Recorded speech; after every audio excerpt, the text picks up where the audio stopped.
I'm sitting on my deck playing guitar. My dogs are over here, my kids playing, and then me and my wife hear an e-bike accelerate and then crash. I run outside to find my neighbor in the middle of the intersection, writhing in pain. Fortunately, first responders were there within 2 minutes. They were very fast.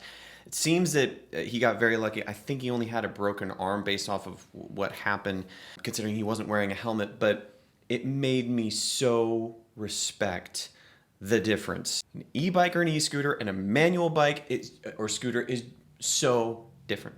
Let's talk about acceleration, because that's something a lot of people don't realize. You know, a standard manual bicycle, it takes you around 6 to 10 seconds to get up to 15 miles per hour. But compare that to an e-bike or an e-scooter, it can take you 2 to 3 seconds to get up to that speed without any improvement in technique and not getting to know the bike.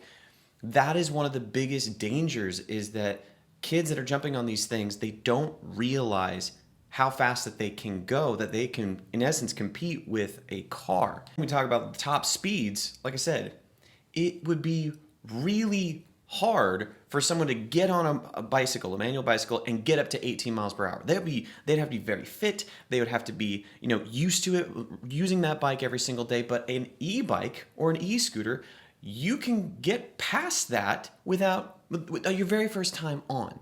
This is why they are not automatically covered under your homeowners insurance policy. This is why they're not automatically covered under your auto insurance policy, is because they are different beasts entirely. You need to get a separate insurance policy to cover what damage those e-bikes and e-scooters may cause.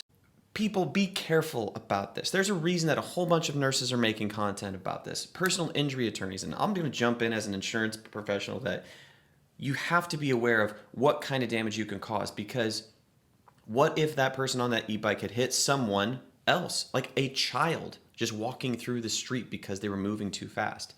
And in this person's case, they hit a car, they got really injured. If you're gonna buy your kid any of these things, which first off, I don't necessarily recommend, but if you're going to, you have to train them on road rules. They have to act like a car and be that responsible. They have to have safety gear on, have a freaking helmet on, because these machines can cause damage to the operator or to other people incredibly easy. That's why insurance deals with them differently.